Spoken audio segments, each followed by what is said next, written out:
Awareness of mind में आप सबका स्वागत है दोस्तों। आज हम मन के बारे में देखेंगे, मन के नियमों के बारे में समझेंगे। आदमी दिन रात मेहनत करता है, लगातार संघर्ष करता रहता है। अगर उसको पूछा जाए कि उसकी सर्वोपरि इच्छा क्या है, तो कहीं ना कहीं आंसर उसका ये रहता है कि मुझे मानसिक शांति चाहिए, मुझे खुशी चाहिए। ये जो मानसिक शांति और खुशी है वो फीलिंग्स है, मनोभावनाएं हैं। और ये जो फीलिंग्स है वो मन से जुड़ी हुई होती है, मन की उत्पत्ति है, मन का सर्जन है। अगर ये फीलिंग्स को समझना है, पॉजिटिव फीलिंग्स तक अगर हमको पहुंचना है, तो मन को समझना पड़ेगा। और मन को समझने से पहले मन के नियमों को भी समझना पड़ेगा, क्योंकि मन जो हमारा है कुछ नियमों के अधीन काम करता है। वैसे हमारा जो जीवन है अगर सुचारू रूप से चल रहा है तो उसके पीछे कहीं ना कहीं कुछ नियम काम करते हैं। अगर सुचारू रूप से चल रहा है तो हम कुछ नियम हैं जो उसका हम पालन कर रहे हैं। अगर सुचारू रूप से हमारा जीवन नहीं चल रहा है तो कुछ नियम का हम उल्लंघन कर रहे हैं। अगर ये नियम को जाने या न जाने, अगर ये नियमों का हमें पता हो या न पता हो, लेकिन अगर उल्लंघन करेंगे तो हमारा जीवन ठीक ढंग से नहीं चलने वाला है। अगर हम ये नियमों को फॉलो करते हैं तो हमारा जीवन सुचारू रूप से चल सकता है। वैसे नियम दो प्रकार के होते हैं, एक है मानव सर्जित नियम और दूसरे हैं कुदरती नियम।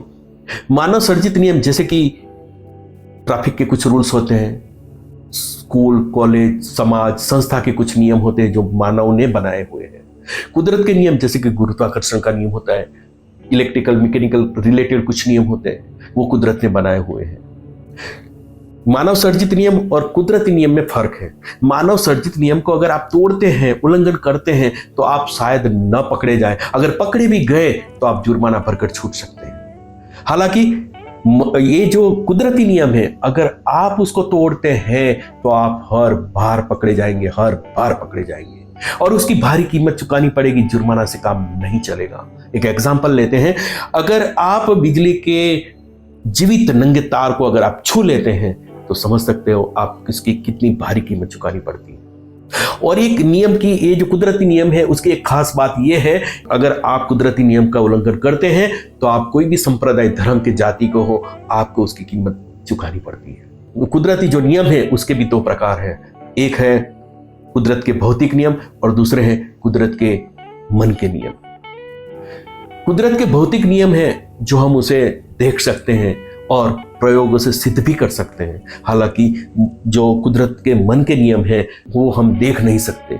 हमारी सहज बुद्धि से और अनुभव से हम उसको सिद्ध जरूर कर सकते हैं। यानी कि मन के नियम भी वैसे ही काम करते हैं जैसे कुदरत के भौतिक नियम काम करते हैं। 24 घंटे दिन रात लगातार काम करते रहते हैं और हमारी जिंदगी पर उसका जरूर प्रभाव है। ये जो नियम जितने भी हैं, चाहे वो भौतिक नियम हो चाहे मन के नियम है, हमारी जो रोजमर्रा की जो जिंदगी है उसमें उसका प्रभाव जरूर है। यानी हम उसका उल्लंघन नहीं कर सकते। अगर उल्लंघन करते हैं तो उसकी कीमत चुकानी पड़ती है, और अगर उसको फॉलो करते हैं तो हमारा जीवन सुचारू रूप से चल सकता है। ब्रायन ट्रेसी की एक बुक है अधिकतम सफलता, उसमें कुछ नियम बताए हैं मन को समझने के लिए। और हमारी ये जो नियम अगर हम समझ लेते हैं तो शायद हम ये जो फीलिंग्स है, पॉजिटिव फीलिंग्स है, वहां तक हम पहुंच सकते हैं। कुछ 7 नियम बताए हैं। पहला नियम है द लॉ ऑफ कंट्रोल, यानी नियंत्रण का नियम, मन का नियंत्रण का नियम। अगर हम मन को नियंत्रण में कर लेते हैं, काबू पा लेते हैं, तो हम ये जो फीलिंग्स है, पॉजिटिव फीलिंग्स तक हम पहुंच सकते हैं। दूसरा नियम है the law of cause and effect, यानी कोई भी चीज हम देखते हैं, यानी कोई चीज हमें, मतलब उसका परिणाम हम देखते हैं तो कहीं ना कहीं उसका कोज जरूर होता है। अगर परिणाम हम बदलना चाहते हैं तो कोज को अगर बदल देंगे तो परिणाम अपने आप बदल जाएगा। तीसरा नियम है द लॉ ऑफ बिलीफ, यानी मान्यता का नियम। कोई चीज हम देखते हैं या सुनते हैं तो एक चित्र बनता है और वो सिर्फ चित्र होता है। अगर वो चित्र क्या कहना चाहता है वो हमारी बिलीफ यानी मान्यता तय करती है कि हमारी मान्यता उस चीज के बारे में कैसी है। अगर पॉजिटिव है तो उसका अर्थ हम पॉजिटिव निकालेंगे, अगर हमारी मान्यता उस चीज के बारे में नेगेटिव है तो ये उसका अर्थ हम नेगेटिव निकालेंगे। चौथा है द लॉ ऑफ एक्सपेक्टेशन, यानी कोई चीज पाने के लिए चाहिए से काम नहीं चलेगा।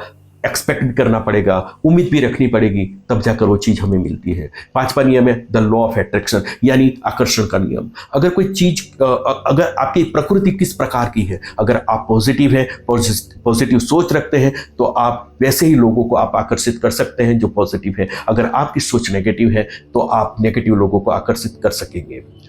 6वां नियम है द लॉ ऑफ कोरस्पॉन्डेंस, यानी आप दो दुनिया में जी रहे हैं, एक बाहर की दुनिया और आप एक भीतर की दुनिया में जी रहे हैं। बाहर की दुनिया जो है वो बिल्कुल प्रतिबिंब है आपकी अंदर की भीतर की दुनिया का। अगर बाहर की दुनिया को बदलना चाहते हैं आप, तो सबसे पहले आपको अपनी अंदर की दुनिया को बदलनी पड़ेगी, आपकी भीतर की दुनिया को आपको बदलनी पड़ेगी। 7वां नियम है the law of mental equivalency, यानी जितनी मात्रा में आप सोचते हो इक्विवेलेंट, उतनी ही मात्रा में आपको वो चीज मिलती है। कम ज्यादा, लंबी अवधि की या तो कम अवधि की, आपकी सोच की मात्रा क्या है। तो दोस्तों जैसे ये अभी बताया है मैंने 7 नियम, लेकिन बहुत सारे मन के नियम हैं, बारी बारी से हम विस्तार से देखेंगे। लेकिन सबसे पहले इसके बाद जो हम वीडियो बनाएंगे वो है मन कैसे काम करना, मन है क्या और मन कैसे काम करता है, उसके बारे में देखें वीडियो बनाएंगे। उसके बाद ये जितने भी नियम है, नियम की बारी बारी से हम विस्तार से देखेंगे। तब तक के लिए आज्ञा चाहता हूँ, आपका दिन शुभ हो, मेरी शुभेच्छा आपके साथ है। खुश रहिए और मन से तंदुरुस्त रहिए। Thank you very much.